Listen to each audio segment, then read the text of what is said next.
El día de hoy tenemos nuestra charla, La mente, un gran problema, realizada por el psicólogo de la universidad, psicólogo Rubén Rivera Manrique, que pertenece al área de bienestar universitario. Buenas noches con todos. La misma que organiza esta charla. Les agradecemos a todos por estar aquí y le damos pase al señor Rubén. Gracias, Maffer. Tengan todos muy buenas noches. Siempre para nosotros es un gusto poder compartir con ustedes temas, consideramos que de mucho interés para todos ustedes y esperamos que sea de su pleno satisfacción. El día de hoy vamos a tocar este tema respecto a la mente como un gran problema. Es importante reconocer que el hombre, el ser humano, ha avanzado en estos tiempos a nivel tecnológico, científico, de una manera realmente asombrosa. Entonces, podemos evidenciar su avance, su progreso a través de las construcciones que ha permitido mostrar y facilitar la vida del hombre, por ejemplo, a nivel tecnológico. Es increíble todos los avances que se han logrado.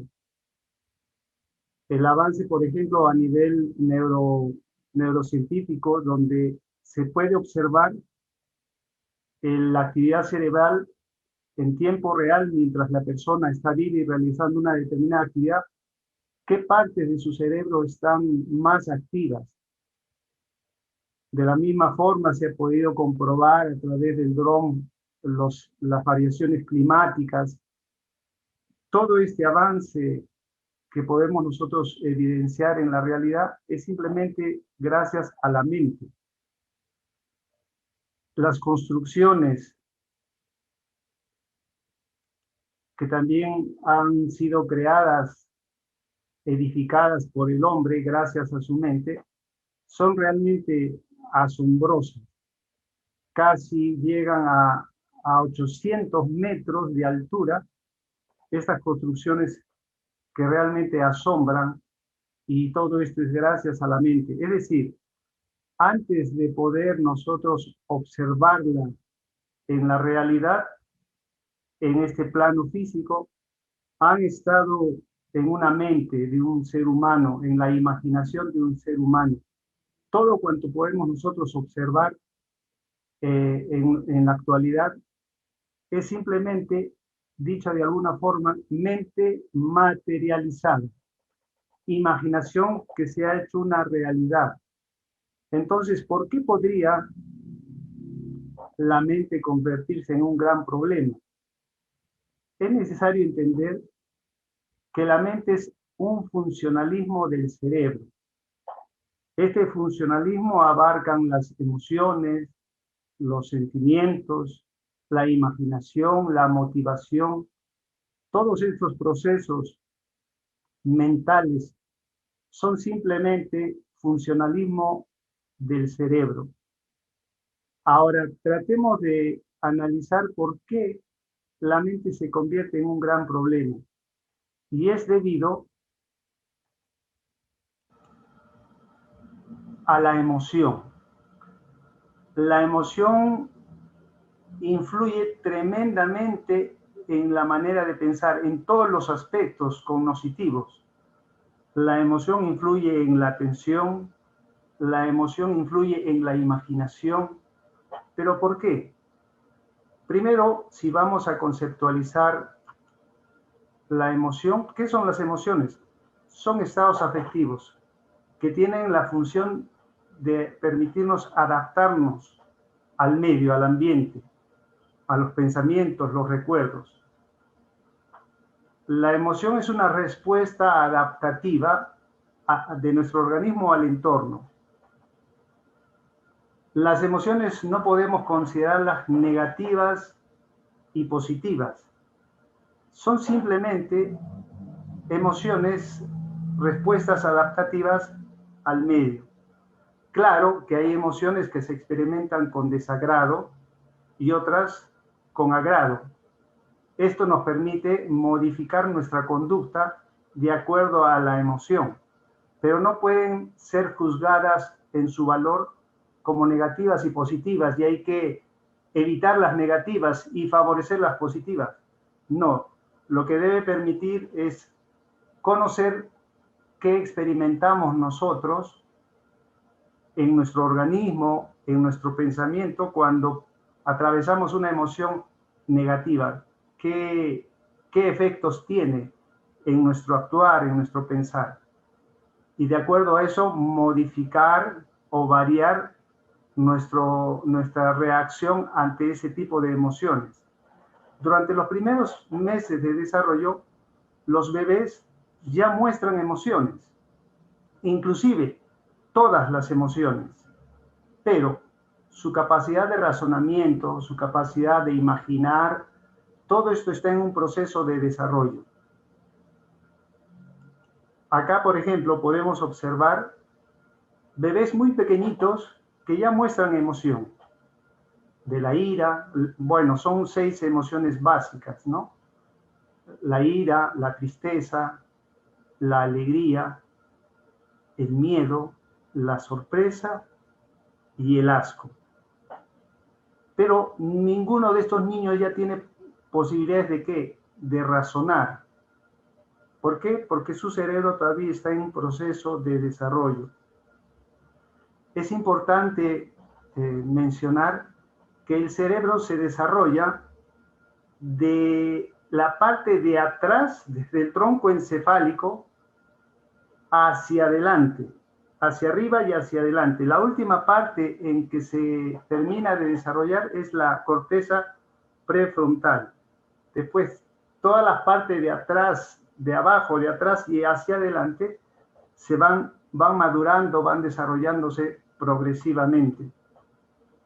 Entonces, estas emociones que experimentamos van a ir a dar un matiz a la forma de pensar.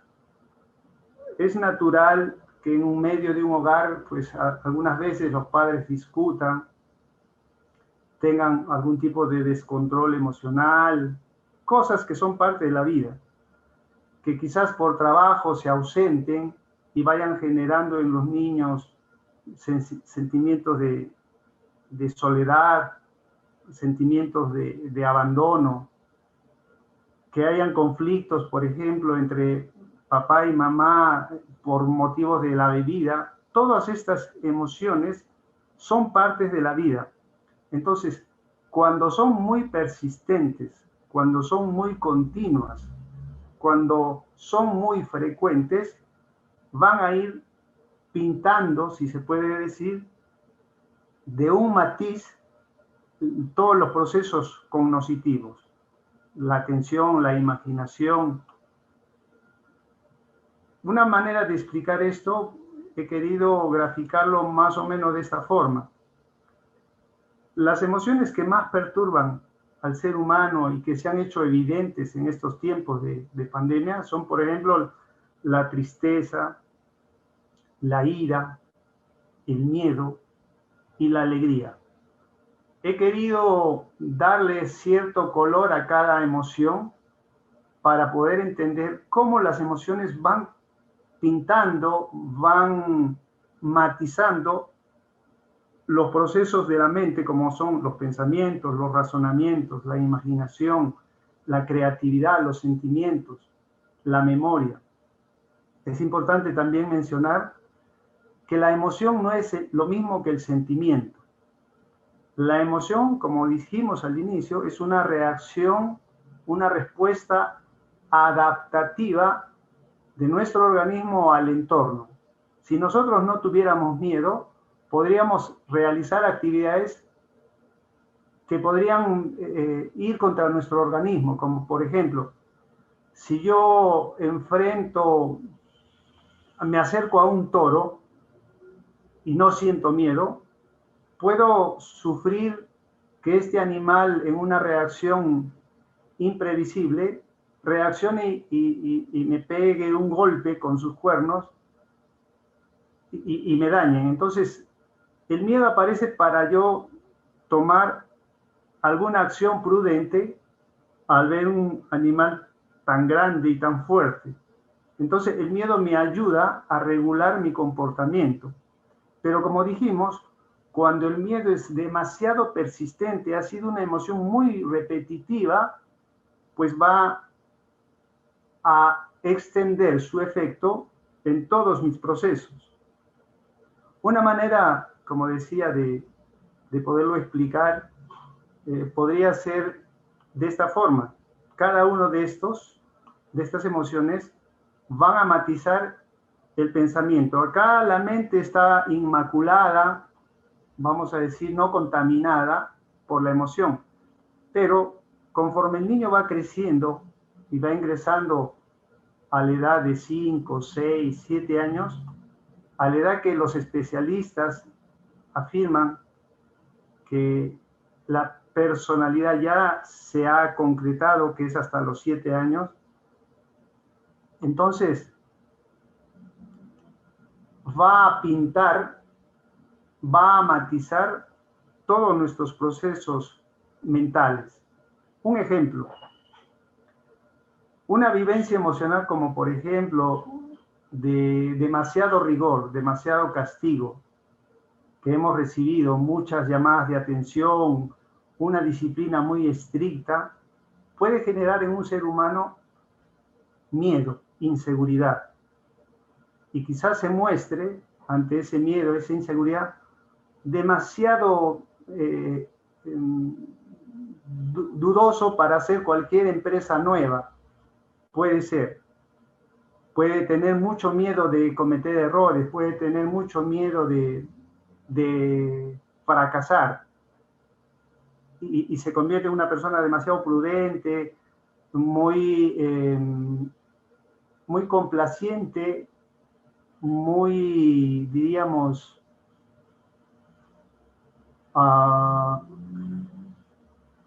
muy conforme. Pero en otra persona, ese sentimiento de miedo que le ha generado el castigo, la llamada de atención muy frecuente, puede que le dé mucho impulso a querer demostrar que es muy inteligente, que es muy fuerte, que es muy hábil, y se convierta su forma de ser en un constante querer demostrar, tanto a quién, a él como a los demás. Y quizá esa persona se quiera convencer a sí misma de que no tiene miedo, cuando probablemente es el miedo lo que lo ha motivado a actuar de esa forma. Entonces,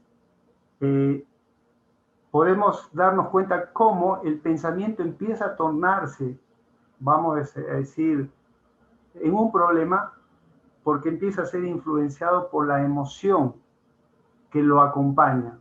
Y el ser humano no solamente es pensamiento, también es emoción, pero tiene un poder muy grande la emoción en toda nuestra actividad mental, en toda nuestra conducta, en todo nuestro comportamiento. Esto tiene mucho que ver con la educación que hemos recibido en la casa. Solemos mucho condenar las emociones. Por ejemplo, si el niño llora, por alguna razón, solemos decirle, no llores. Sigue llorando y te voy a pegar, vas a ver, para que llores de verdad. Expresiones de este tipo suelen ser muy, muy frecuentes.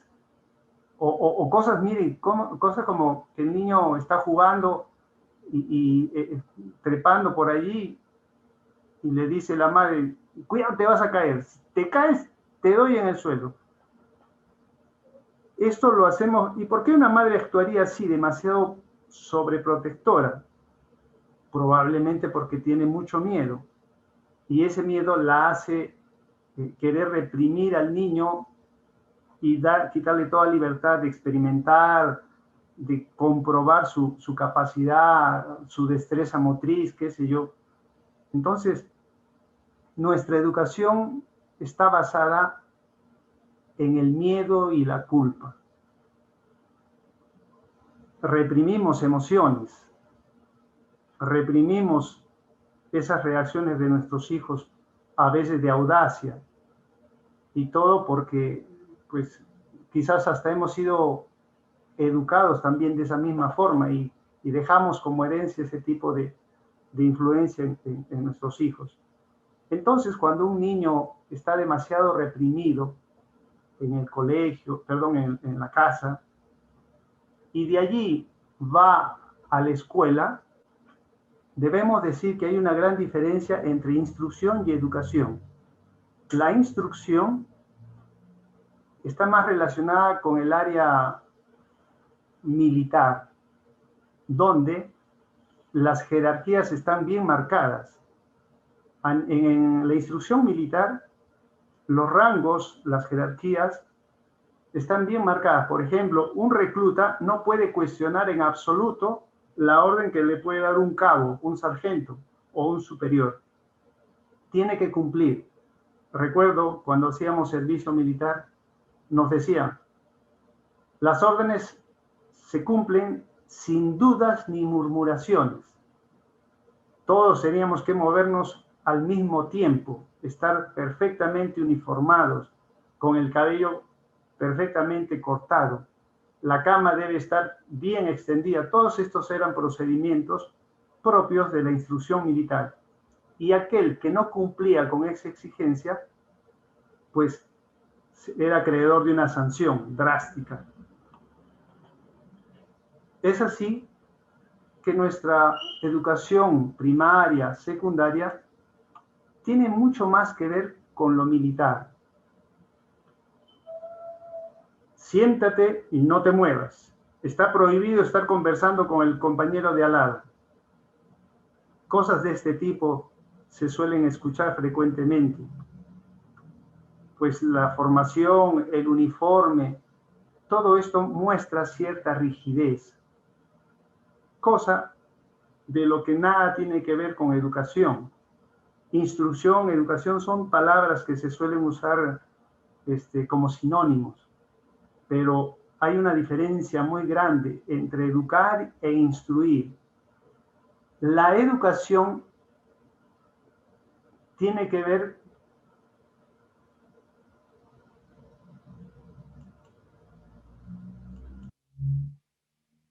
ver más con la toma de atención a los sentimientos del que pretendemos educar. En cambio, la instrucción no toma en cuenta los sentimientos del aprendiz, del que se pretende instruir. Parte de esto también tiene mucho que ver el contenido que nosotros recibimos en los colegios. Si nosotros preguntamos, que se ha hecho muchas veces esta encuesta a los padres de familia, ¿qué es lo que más desean para sus hijos? Pues todos coinciden en que lo que más desean para sus hijos es que sean felices, que sean buenas personas, que posean seguridad en sí mismos, que sean independientes, que actúen con responsabilidad, que estén sanos física y mentalmente. Esos son los deseos que todo padre tiene para su hijo. ¿Y qué conocimiento nos imparten en los colegios? Pues matemáticas, ciencia, tecnología y ambiente, comunicación integral, historia, geografía, química y física. No queremos decir que estas materias no deban enseñarse, no, de ninguna forma. Son muy importantes, pero fundamentalmente debería incluirse cursos que tengan mucho que ver con lo que los padres desean para sus hijos. Es más, deberían haber cursos que permitan adiestrar o enseñar, educar al alumno como persona ideal para nuestro país. ¿Qué se necesita? ¿Qué personas necesitamos en nuestro país? Gente responsable, gente honesta, gente solidaria. Y eso, no hay ningún curso que enseñe ese tipo de valores. Llenamos nuestra cabeza de una información que no nos hace mejores personas. Estamos basados simplemente en las apariencias. Por ejemplo, si yo a un niño le condeno que tenga miedo, me enojo con él porque tiene miedo, lo más probable es que él crea y vaya creciendo pensando de que el miedo es malo, sentirlo. Si a un niño lo condeno porque llora, que es indicativo de debilidad llorar, el niño va a reprimir su llanto y va a crearse tremendo conflicto. Es curioso que a los varones se les diga, los hombres no lloran. Una afirmación absurda que ha traído consecuencias y se han hecho estudios, que los hombres que no lloran posiblemente sea lo que ha generado que a los que más infartos les da sea a los hombres, porque precisamente no dejan aflorar, por ser un indicio de debilidad, el llanto. Por eso los que más sufren de infarto son los hombres, cosa que no es frecuente en la mujer, porque la mujer se deja llorar porque se entiende y muchos creen que la mujer es el único ser que puede llorar, el hombre no. Afirmaciones absurdas que han creado gran conflicto. Las emociones, volvemos a repetir, son respuestas adaptativas y no se les puede juzgar como negativas o positivas, que algunas deben estar priorizándose sobre las otras. No, es más o menos como ocurre con nuestro cuerpo. Cuando tiene frío, tu cuerpo reacciona y se pone la carne gallina. ¿Es eso malo? No, no es malo, es una respuesta adaptativa. Y si sigo sintiendo frío, ¿qué sucede? Empiezo a temblar. Y es otra respuesta adaptativa. ¿Y qué ocurre cuando uno tiembla? Se están quemando calorías para contrarrestar el frío. Entonces, es necesario considerar de esta forma las emociones. Son respuestas adaptativas. Y eso es lo primero que hay que educar en un niño, su emoción, antes de llenarle la cabeza de información que realmente no le resulta útil para vivir. La educación en su significado etimológico significa extraer lo mejor que hay en el niño o llevarlo de la oscuridad, llevarlo o guiarlo de la oscuridad a la luz. Fíjense, extraer lo mejor que hay en el niño. ¿Qué es lo mejor que puede haber en un niño? ¿Qué es lo mejor que puede haber en un ser humano? ¿Qué es lo mejor? Seamos prácticos. Lo mejor que puede tener un niño es su alegría, su entusiasmo, su motivación, su cariño, su amor. Sabemos perfectamente que un niño, cuando está alegre, tiene mejor disposición a aprender. Fíjense que el porcentaje de niños que dejan la escuela, que renuncian, que muestran su fastidio de ir a la escuela es muy alto en nuestro país. Hay mucha deserción. Ahora, pues, porque muchos no tienen la tecnología y los dispositivos para recibir la educación. Pero si hacemos una encuesta y preguntamos, ¿qué es lo que más te desagrada de todo lo que haces? Posiblemente la mayoría, muchos niños dirían ir al colegio. Porque aparte que el contenido que ofrecen no son útiles, no son prácticos. Muchos niños de un coeficiente intelectual alto dicen, ¿para qué aprendemos esto? ¿De qué me sirve aprender esto?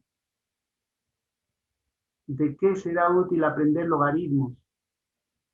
¿Qué utilidad tiene aprender educación cívica? Que no quiero criticar, pero existen otras prioridades que podrían enseñarse al niño, como por ejemplo, cómo cuidar su cuerpo, cómo mantener su cuerpo sano, cómo reconocer las emociones que experimenta, qué siente su cuerpo cuando está con rabia, cuando está con cólera? ¿Qué siente tu cuerpo? ¿Te has dado cuenta cómo actúas cuando estás enojado? Y el niño, a través de una comprensión de esas emociones, puede aprender a regular la emoción que experimenta. Uno educa, cuando educa, toma en cuenta, como decíamos, los sentimientos del aprendiz. La educación debe estar basada en el autoconocimiento, la libertad y el respeto. Fíjense, tenemos a veces conceptos tal vez no muy precisos respecto al respeto. Nosotros hemos escuchado expresiones como respeto guardan respeto. Pero hay que ir un poquito más allá explicando que el respeto tiene más relación que ver con el amor que con la autoridad. Respeto es lo que yo siento dentro de mí hacia la persona que es la autoridad. Vamos a decir que es el profesor. Es lo que yo siento dentro. Respeto se deriva de dos vocablos. Respetar. Yo quiero volver a ver a aquella persona cuya presencia me hace bien, me es grata. Por eso quiero volver a verlo. De ahí se deriva respetar, volver a ver. Eso ocurre cuando la persona que me enseña me hace sentir bien, me trata bien, con cariño, me enseña con cariño, me enseña tomando en cuenta lo que yo siento.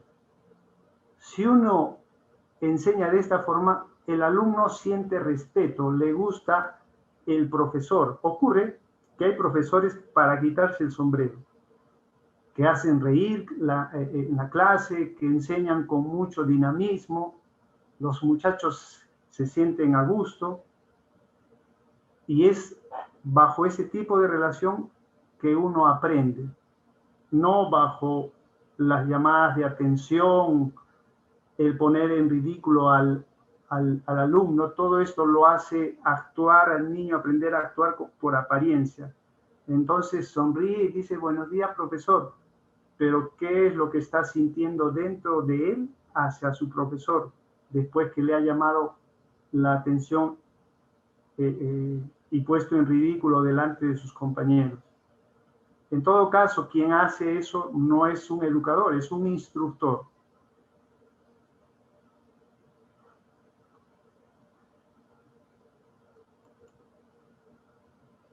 Uno de los países donde la educación ha alcanzado niveles de productividad y eficacia muy altos es Finlandia.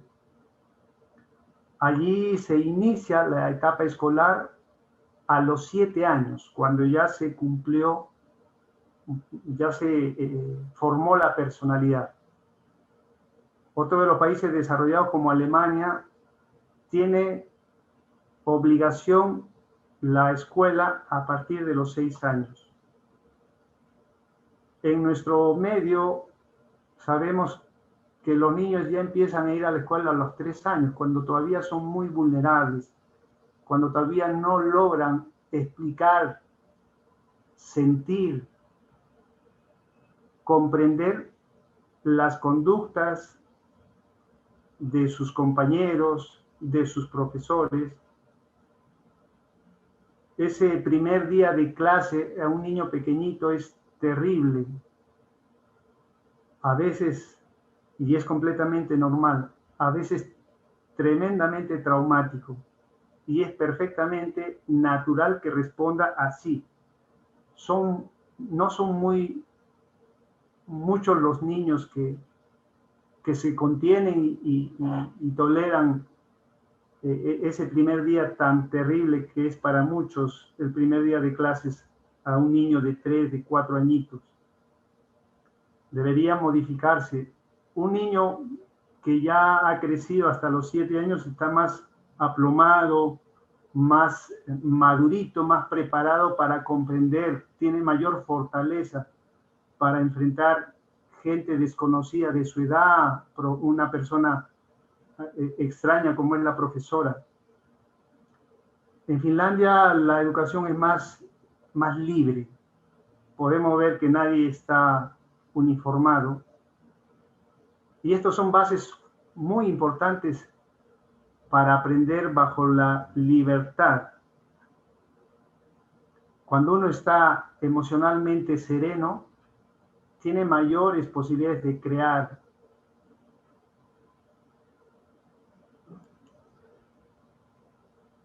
Por otro lado, influye ahora mucho en nuestra mente esta nueva era digital que estamos viviendo. La pantalla ha creado, el uso de la pantalla tan frecuente ha creado una adicción. Todos los dispositivos, si bien es cierto, facilitan la vida, nos acercan, nos permiten comunicarnos, transmitir nuestros sentimientos, siempre que su uso sea dosificado. Uno utiliza muchas veces los dispositivos para distraerse. Uno se pelea con su esposa o se pelea con su esposo o con el enamorado o la enamorada, y una manera de entretenerse es ingresar al celular para dispersarse. Uno está esperando el carro y si demora o está en el banco esperando en la fila, pues usa el celular muchas veces para distraerse, y eso ha generado que tengamos poca tolerancia a la frustración. No hemos desarrollado o hemos perdido la posibilidad de aburrirnos.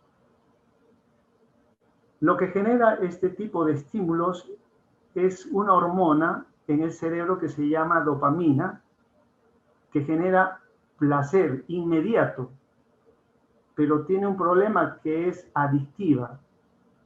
Y esto hace que seamos poco tolerantes a la menor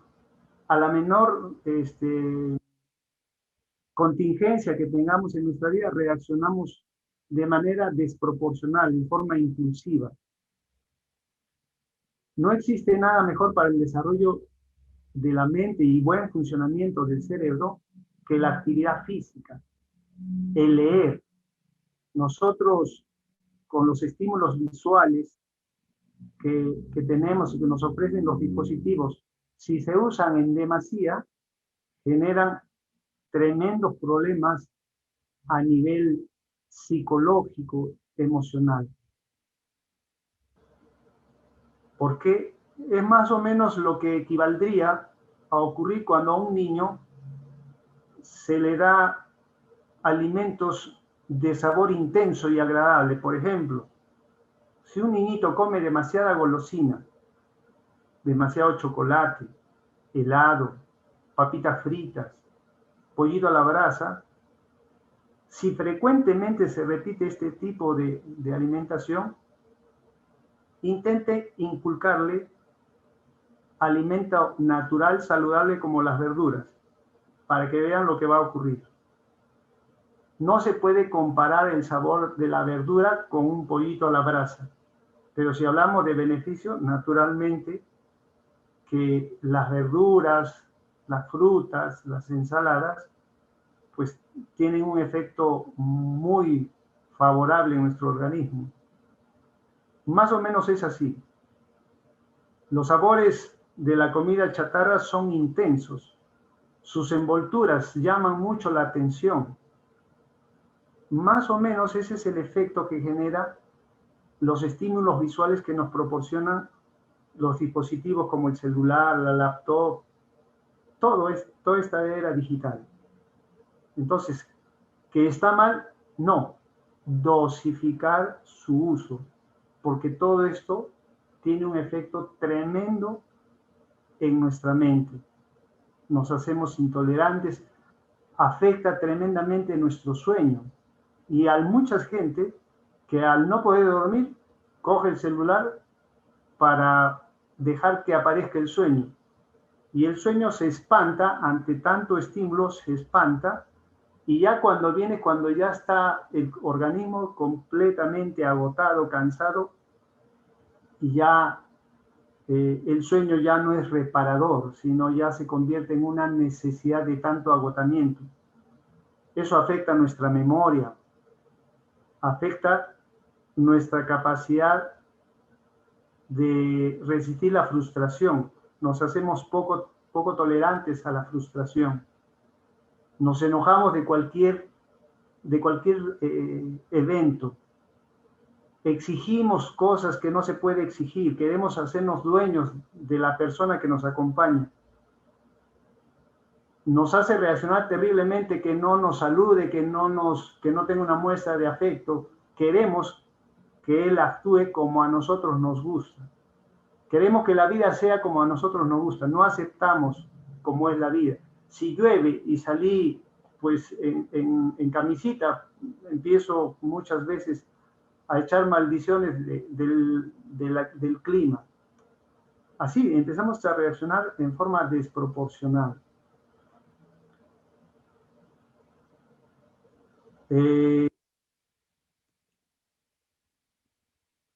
Se sabe, se conoce que, y se usa ahora, para poder entretener al niño y que no moleste, darle el dispositivo, y este es hacerle tremendo daño a su cerebro.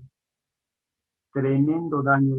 La ciencia, la neurociencia está descubriendo los efectos que tiene el uso desmedido y a tiempo, afuera de tiempo en los niños, el efecto tremendamente tóxico que va a tener a futuro. Vamos a sufrir de mucha demencia senil, de mucho Alzheimer, de mucho descontrol, depresiones, ansiedad a futuro.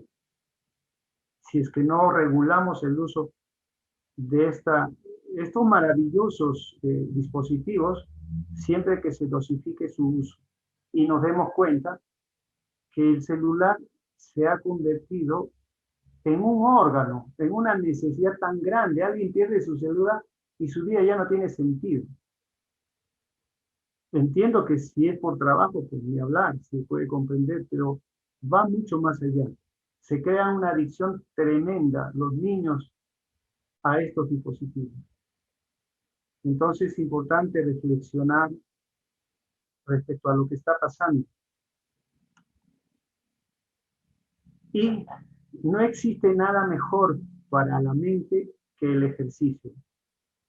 Los especialistas en neurociencia afirman que el ejercicio 3 veces a la semana durante 30 minutos equivale a un tratamiento psiquiátrico de gran intensidad.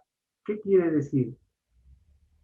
Que cuando una persona está en un estado realmente caótico a nivel mental, requiere de procedimientos muy intensos a base de fármacos para poderlo sacar de ese estado.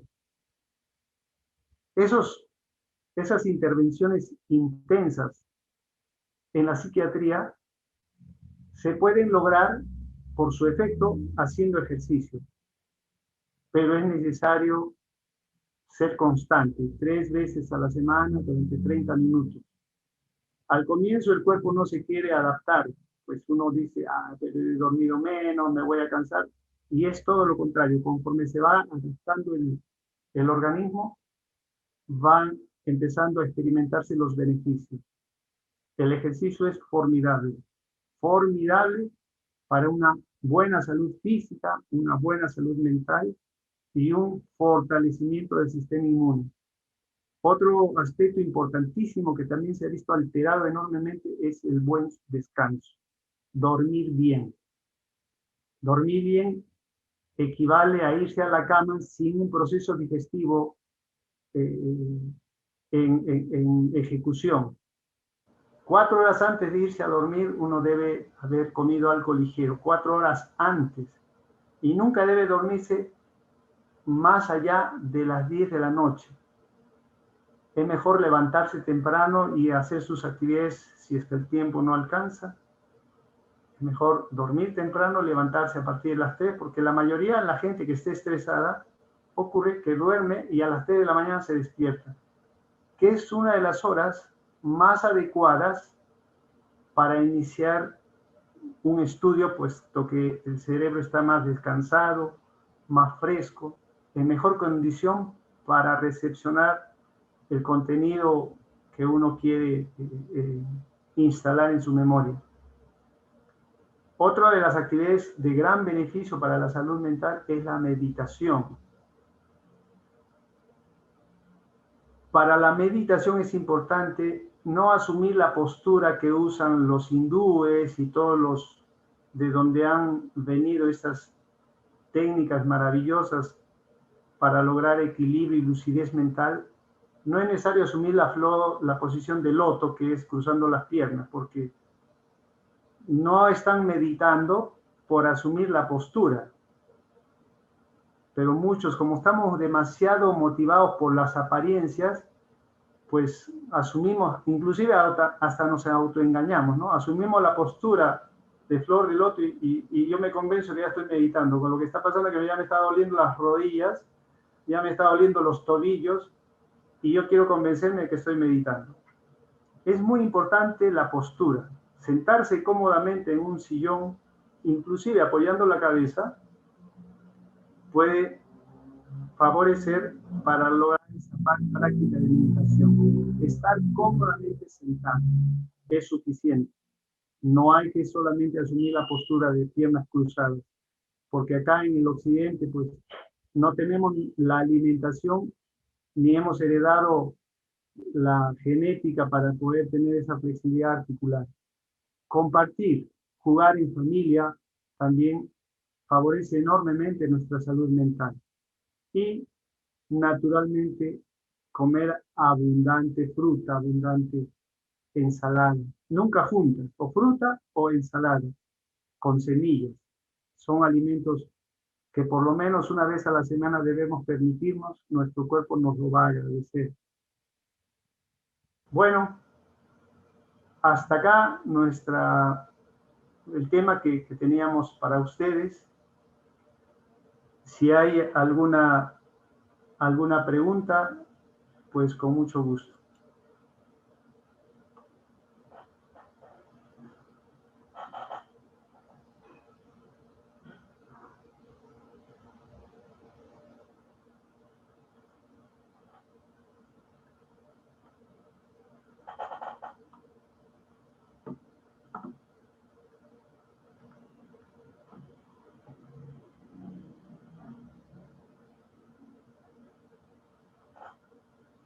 ¿Alguna pregunta?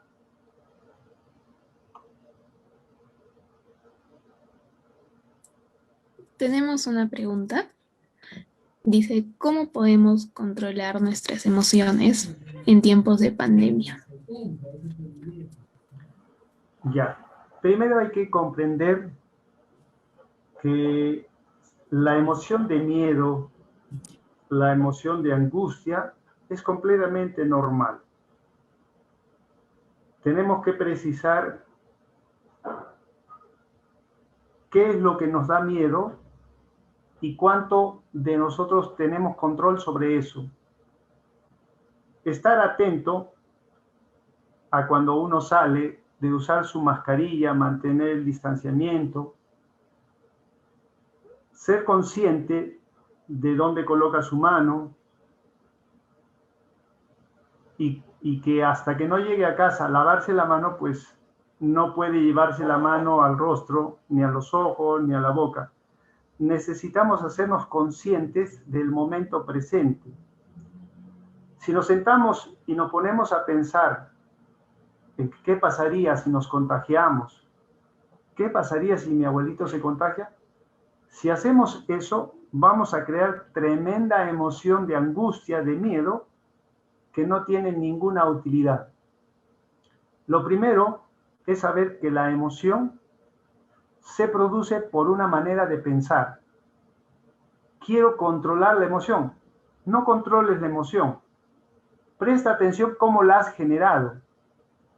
Y todas las emociones se generan por una forma de pensar. Entonces, si tú te prestas atención y te das cuenta cómo son tus pensamientos, qué piensas permanentemente, vas a entender que es completamente congruente que tu emoción sea la de miedo, la de angustia, porque tu mente siempre está pensando en cosas bajo las cuales no tiene control. Entonces, tomar medidas, estar alerta, viviendo el instante mientras uno sale a la calle, estar completamente alerta, llegar a la casa y saber que durante todo el tiempo que he estado en la calle no me tocaba ninguna vez el rostro, la boca, pues eso me va a permitir naturalmente no enfermarme. Tener un protocolo de acción si es que alguien empieza a tener un síntoma es otra medida efectiva. Pero ponerme a pensar en qué pasaría si mi abuelito se muere, qué pasaría si yo me enfermo y me botan del trabajo, lo único que voy a provocar va a ser emociones negativas, desagradables, y después voy a querer controlar las emociones. No tengo que controlar las emociones. Lo que tengo que es darme cuenta cómo estoy pensando y voy a regular perfectamente mis emociones. ¿Alguna otra pregunta?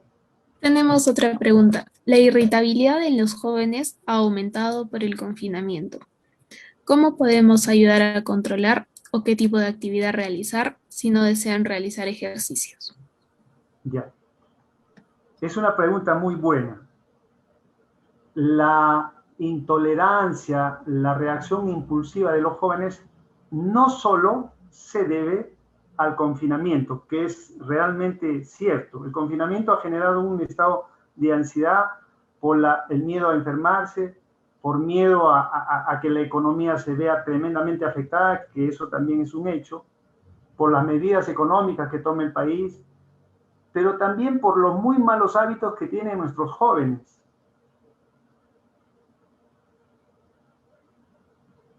Hablábamos de los dispositivos. Fíjense cómo uno no empieza a aceptar que el uso desmedido de los dispositivos genera ese tipo de reacciones, de intolerancia. Somos demasiado intolerantes. Estábamos hablando que la neurociencia ha descubierto que las producciones de dopamina que generan el uso de los dispositivos es tremendo. Nosotros producimos cantidad, vamos a decir, la dopamina es algo que se experimenta en situaciones de mucho placer y es adictiva. Entonces, a la menor frustración que la mamá le diga, oye, ordena tu cuarto, es para arrancarle al diablo a un joven. Oye, que no hagas esto, que por favor límpiame el patio o sácame la basura. Puede resultar tremendamente ofensivo, y no porque lo sea, sino porque el Estado, debido a los hábitos que poseen los jóvenes, genera ese tipo de reacción. Ahora, todavía la pregunta viene complementadita con, y no nos gusta hacer ejercicio. Pues están pidiendo que teniendo tremendos malos hábitos, una de las formas de equilibrarse es salir y hacer ejercicio. ¿No te gusta hacer ejercicio? Ponte a bailar. Si, pues el baile, alguna actividad que te haga transpirar. Después dúchate y vas a ver el efecto que eso tiene. Es atar de las manos, pues particularmente yo me siento atado de las manos que me digan que solo la pandemia ha generado esas reacciones en los jóvenes. No, la pandemia es cierto, pero antes de la pandemia nuestros jóvenes ya eran bastante intolerantes, bastante impulsivos, bastante cómodos, bastante sedentarios. ¿Y qué ha generado? Pues el uso excesivo de los dispositivos.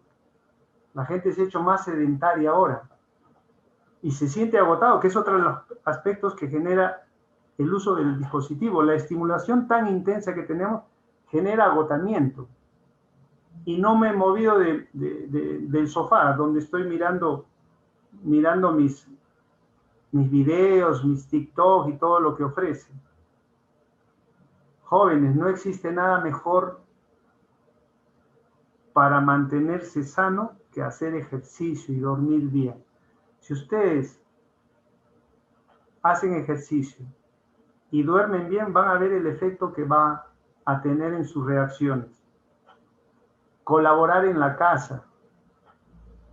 Participen en la limpieza y el orden en la casa. Mantengan. Tiene un efecto, entrar a un cuarto y verlo todo patas para arriba, tiene un efecto sobre las emociones. Hagan la prueba un día, decidan arreglar su cuarto, acomodarlo bien. Les va a dar mucho gusto entrar a su cuarto cuando lo vean ordenadito. Pero traten de mantenerlo así, porque eso permite que generen ustedes armonía. Armonía viene de orden. El orden interior, la armonía interior, se deriva de la armonía que hay en mi entorno inmediato. Entonces, jóvenes, coman, en la noche coman natural, no coman alimentos pesados, porque el descanso profundo también contribuye a eliminar esa reacción impulsiva que la mayoría de nuestros jóvenes tienen. Son tiempos difíciles, pero han agudizado los malos hábitos que antes de la pandemia ya estaban instalados. La ansiedad, la depresión ya estaba presente antes de la pandemia, solo la pandemia la ha intensificado, la ha agravado más y ha llegado a niveles pues ya preocupantes. ¿Qué otra pregunta hay? Tenemos una pregunta más. En el caso de los niños, aún no se adaptan a las clases virtuales y he visto que se estresan más ahora en casa. ¿Involucrarlos a los quehaceres de la casa es bueno? Siempre que no sea con rigidez. Preparar, no sé, elogiar, tener, vamos a decir, ciertas reuniones en la familia y destacar a la semana una vez, agradezco que Jaimito limpió y dejó muy bien los servicios en esta semana y lo queremos felicitar y le damos, qué sé yo, un chocolatito, una galletita, pero reunirse y destacar las acciones de los hijos que han tenido durante la semana suele ser muy útil. Naturalmente, las tareas que puedan tener los hijos deben estar en proporción a su posibilidad de hacerlo, ¿no? Realmente se ha comprobado que ahora las clases virtuales generan tremendo estrés en nuestros niños. Una recomendación, ojalá sea extensiva a los docentes, dejar demasiada tarea es torturar a la mamá y torturar al alumno. Debe dosificarse eso, porque estamos muy tendientes al estrés que se agudiza con el gran trabajo académico que se les deja a los muchachos. Que participen en los quehaceres del hogar, sí, pero ligerito, ligerito, no muy pesado, porque vamos a agobiar más al joven, al hijo o a la hija. Tiene que ser una tarea ligera que pueda hacer, el solo hecho que la haga y destacar fin de semana esa labor, pues merece. Y si no lo hizo, pues simplemente recomendarle de buena manera que le preste atención, que todos necesitamos colaborar en la casa. Y si lo hace, pues, darle un chiclecito, qué sé yo, algo que, que permita reforzar positivamente esa acción cumplida.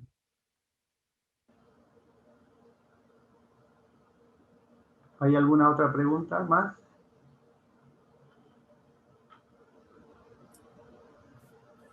¿Qué ejercicios podemos utilizar para conciliar el sueño? Ya que ahora por la pandemia el estrés es más alto y a veces me cuesta conciliar el sueño. ¿Qué me recomienda? Perfecto. Eso está muy bueno y muy útil.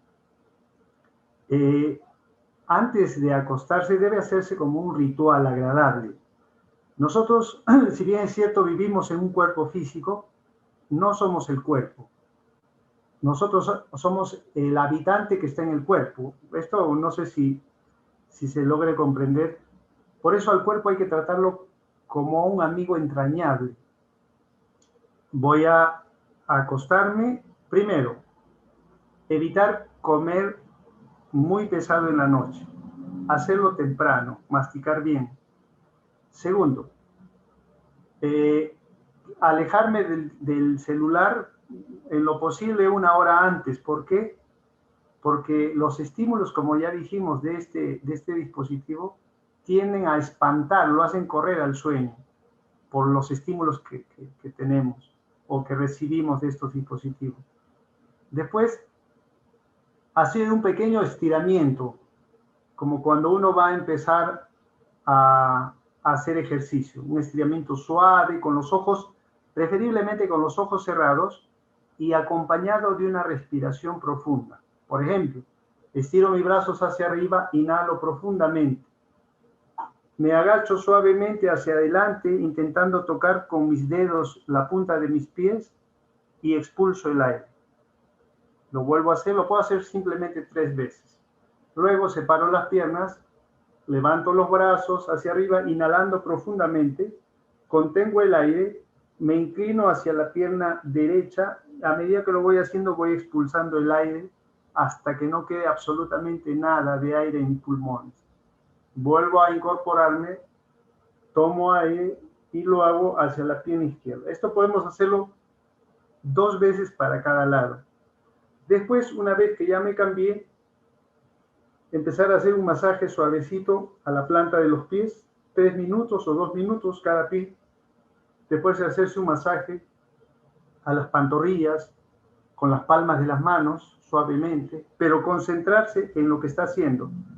Está tratando con mucho afecto, con mucho cariño, a un amigo entrañable que es su cuerpo, porque su cuerpo es su amigo.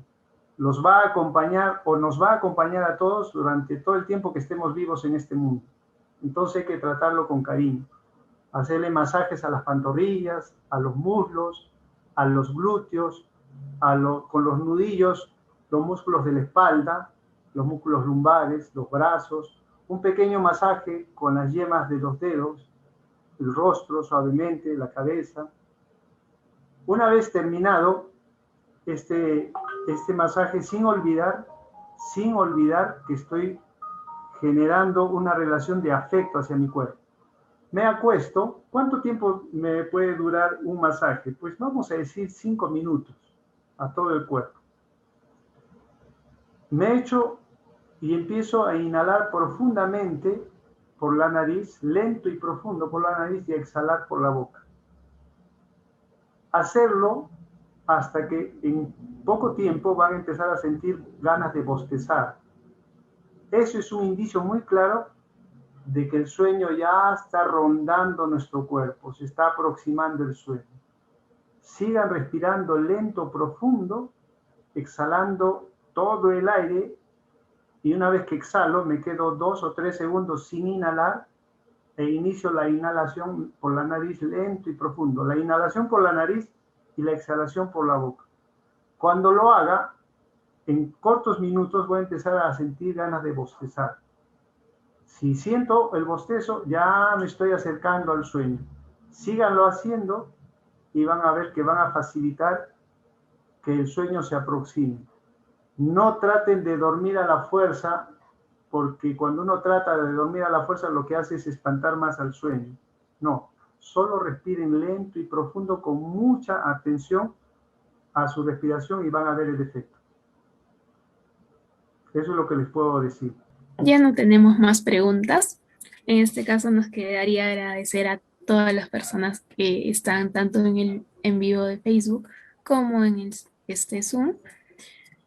Recordarles que esta charla es organizada por la Oficina de Bienestar Universitario, y agradecerle también a usted, que es el psicólogo Rubén Rivera, por esta charla tan interesante y tan importante para todos nosotros. Muchas gracias por su charla y también por absolver todas nuestras dudas. Muchas gracias, Mafer. Gracias a ti, gracias a todos los que se han conectado. Y bueno, nuestro deseo siempre es que les vaya muy bien, cuídense y traten a su cuerpo con respeto y mucho afecto. Y van a ver que el cuerpo responde muy bien ante ese trato que le podemos dar. Gracias nuevamente y hasta cualquier momento. Que les vaya muy bien.